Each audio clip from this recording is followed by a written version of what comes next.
সর্বশেষ আপডেট বাংলা সংবাদে সবাইকে স্বাগত। প্রথমেই সংবাদ শিরোনাম, পরে বিস্তারিত। জাতিসংঘ মহাসচিবের উপমুখপাত্র ফারহান হকের কড়া বার্তা। ট্রাইব্যুনালে আত্মসমর্পণ করলেন ফাঁসির আসামি আবুল কালাম আজাদ। নির্বাচনে সহজ আসন কম, সর্বোচ্চ প্রতিদ্বন্দ্বী ৩০ কেন্দ্রে। জামায়াত আমির সহ ৮ নেতাকে নিরাপত্তা দেয়ার নির্দেশ ইসির। ত্রয়োদশ জাতীয় সংসদ নির্বাচনের প্রতীক বরাদ্দ আজ। জাতিসংঘ মহাসচিবের উপমুখপাত্র ফারহানের কড়া বার্তা। যথাসময়ে শান্তিপূর্ণ পরিবেশে নির্বাচন অনুষ্ঠিত হতে হবে।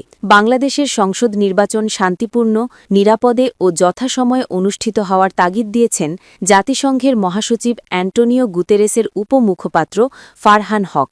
স্থানীয় সময় মঙ্গলবার অর্থাৎ ২০ জানুয়ারি আয়োজিত সংবাদ সম্মেলনে বাংলাদেশের বিষয়টি গুরুত্বের সঙ্গে তুলে ধরেছেন। বাংলাদেশের জাতীয় নির্বাচন প্রসঙ্গ ফের উঠে এল জাতিসংঘের নিয়মিত সংবাদ ব্রিফিংয়ে। জাতিসংঘের স্থায়ী সংবাদদাতা আবু সুফিয়ান ফারাবির প্রশ্নের উত্তরে আসন্ন জাতীয় সংসদ নির্বাচন শান্তিপূর্ণ, নিরাপদে ও যথাসময়ে অনুষ্ঠানের তাগিদ দেন মহাসচিবের উপমুখপাত্র ফারহান হক। অ্যান্টোনিও গুতেরেসের উপমুখপাত্রের কাছে জানতে চাওয়া হয়, অন্তর্বর্তীকালীন সরকার ১২ ফেব্রুয়ারি পরবর্তী নির্বাচনের তারিখ নির্ধারণ করেছে। মহাসচিব কি গণতন্ত্র এবং বাক স্বাধীনতা সমুন্নত রাখার জন্য নির্বাচন এবং নির্বাচনের পরবর্তী সময়কাল সম্পর্কে কোনো পরামর্শ আছে? জবাবে জাতিসংঘ মহাসচিবের উপমুখপাত্র ফারহান হক বলেন, যথাসময় নির্বাচন আয়োজনের বিষয়ে আমরা উৎসাহিত করছি। জাতিসংঘের প্রত্যাশা অনুযায়ী আমরা এটি স্পষ্ট করেছি যে নির্বাচনে সকলের নিরাপত্তা নিশ্চিত করে শান্তিপূর্ণ পরিবেশে নির্বাচনে অংশগ্রহণের সুযোগ করে দিতে হবে। ভোটাররা যাতে তাদের ভিন্ন ভিন্ন মতামত প্রকাশ করতে পারেন সেই বিষয়টিও লক্ষ্য রাখতে হবে। ট্রাইব্যুনালে আত্মসমর্পণ করলেন ফাঁসির দণ্ডপ্রাপ্ত আসামি আবুল কালাম আজাদ। ট্রাইব্যুনালে আত্মসমর্পণ করেছেন মানবতা বিরোধী অপরাধের দায়ে মৃত্যুদণ্ডপ্রাপ্ত পলাতক আসামি আবুল কালাম আজাদ। তার বিরুদ্ধে মুক্তিযুদ্ধ চলাকালে ৮টি মানবতা বিরোধী অপরাধের অভিযোগ আনা হয়। বুধবার ২১ জানুয়ারি সকালে তিনি আত্মসমর্পণ করেন।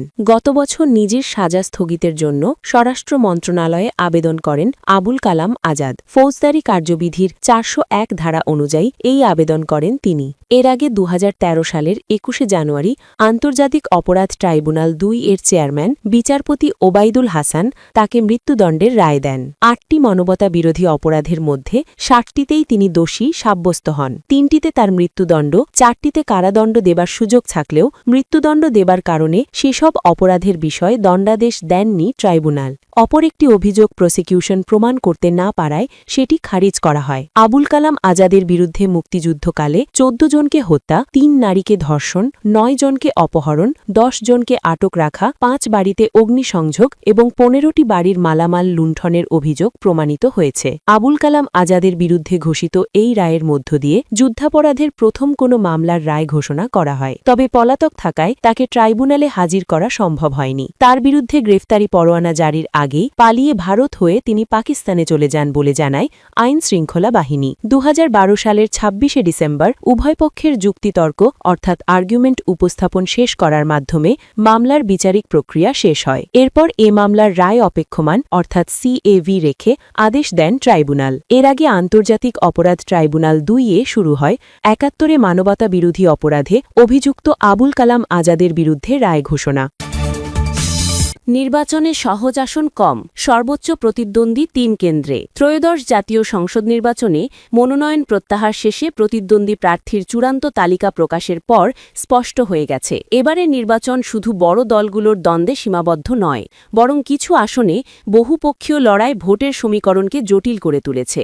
নির্বাচন কমিশনের ইসির তালিকা বিশ্লেষণে দেখা গেছে, অন্তত ৩১টি আসনে ১০ বা তার বেশি প্রার্থী মাঠে থাকায় ভোট বিভক্ত হওয়ার সম্ভাবনা প্রবল। রাজনৈতিক বিশ্লেষকদের মতে প্রার্থী সংখ্যা যত বাড়ছে ততই সহজ জয়ের ধারণা ভেঙে পড়ছে, বরং কম ভোট পেলেও বিজয়ের সুযোগ তৈরি হচ্ছে, যা দলীয় কৌশল ও স্থানীয় সমীকরণকে আরও গুরুত্বপূর্ণ করে তুলছে। ইসির তথ্য অনুযায়ী ঢাকার কয়েকটি আসন এবার সবচেয়ে বেশি প্রতিদ্বন্দ্বিতাপূর্ণ।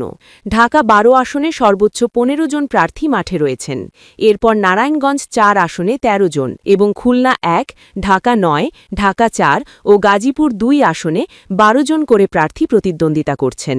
১১ জন করে প্রার্থী রয়েছেন ঢাকা ৫, ঢাকা ৭, ঢাকা ১১, ঢাকা ১৬, ঢাকা ১৭, নারায়ণগঞ্জ ৩, গোপালগঞ্জ ২, ফেনী ২, নোয়াখালী ৫ ও খাগড়াছড়ি আসনে। এসব আসনে ভোট ভাগাভাগির কারণে শেষ মুহূর্ত পর্যন্ত ফলাফল অনিশ্চিত থাকার আশঙ্কা রয়েছে। হেভিওয়েটদের জন্যেও চ্যালেঞ্জ। এবারের নির্বাচনে পরিচিত ও প্রভাবশালী নেতাদের অনেকেই পড়েছেন কঠিন প্রতিযোগিতায়। বিএনপি চেয়ারম্যান তারেক রহমানকে ঢাকা ১৭ আসনে লড়তে হচ্ছে ১০ জনের বিপক্ষে, আর বগুড়া ৬ আসনে ৪ জনের সঙ্গে। জামায়াতে ইসলামীর আমির ডাক্তার শফিকুর রহমানের ঢাকা ১৫ আসনে প্রতিদ্বন্দ্বী ৭ জন। এনসিপি আহ্বায়ক নাহিদ ইসলাম ঢাকা ১১ আসনে ৮ জনের সঙ্গে, স্বতন্ত্র প্রার্থী তাসনিম জারা ঢাকা ৯ আসনে ১১ জনের সঙ্গে এবং বিএনপির আব্দুল আউয়াল মিন্টু ফেনী ৩ আসনে ৭ জনের সঙ্গে প্রতিদ্বন্দ্বিতায় রয়েছেন। বিশ্লেষকদের মতে হেভিওয়েট প্রার্থীদের উপস্থিতিও প্রার্থী সংখ্যা বেশি হলে জয় নিশ্চিত করে না। অন্যদিকে কিছু আসনে প্রতিযোগিতা তুলনামূলক কম। পিরোজপুর ১ আসনে মাত্র ২ জন প্রার্থী থাকায় এটিকে সবচেয়ে কম প্রতিদ্বন্দ্বিতাপূর্ণ আসন হিসেবে দেখা হচ্ছে। এছাড়া ঠাকুরগাঁও ১, জয়পুরহাট ২ সহ কয়েকটি আসনে ৩ জন করে প্রার্থী রয়েছেন। মনোনয়নপত্র প্রত্যাহারের শেষ দিনে ৩০৫ প্রার্থী সরে দাঁড়ানোর পর পাবনা ১ ও পাবনা ২ বাদে ২৯৮টি আসনে মোট প্রতিদ্বন্দ্বী দাঁড়িয়েছে ১৯৬৭ জন। আজ অর্থাৎ বুধবার প্রতীক বরাদ্দ দেওয়া হবে। ২২ জানুয়ারি থেকে শুরু হবে আনুষ্ঠানিক প্রচারণা, যা চলবে ১০ ফেব্রুয়ারি পর্যন্ত। ভোটগ্রহণ অনুষ্ঠিত হবে ১২ ফেব্রুয়ারি।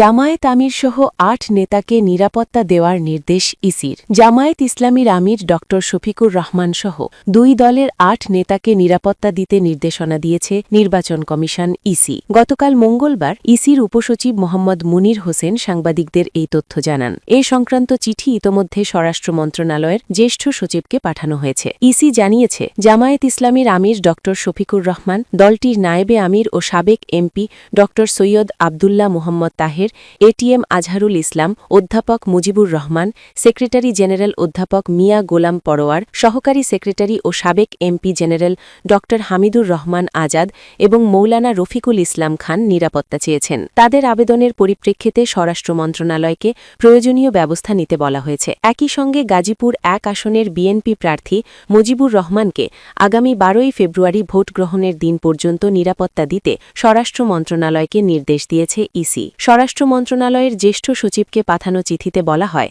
মুজিবুর রহমান ১২ ফেব্রুয়ারি ভোট গ্রহণের দিন পর্যন্ত উপযুক্ত নিরাপত্তা ব্যবস্থা গ্রহণ করার জন্য প্রধান নির্বাচন কমিশনার বরাবর আবেদন করেছেন। দাখিলকৃত আবেদনের বিষয়ে পরবর্তী প্রয়োজনীয় ব্যবস্থা গ্রহণের জন্য নির্দেশক্রমে অনুরোধ করা হল।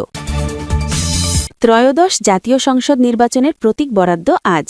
ত্রয়োদশ জাতীয় সংসদ নির্বাচনে প্রার্থীদের মধ্যে আজ প্রতীক বরাদ্দ করবে নির্বাচন কমিশন।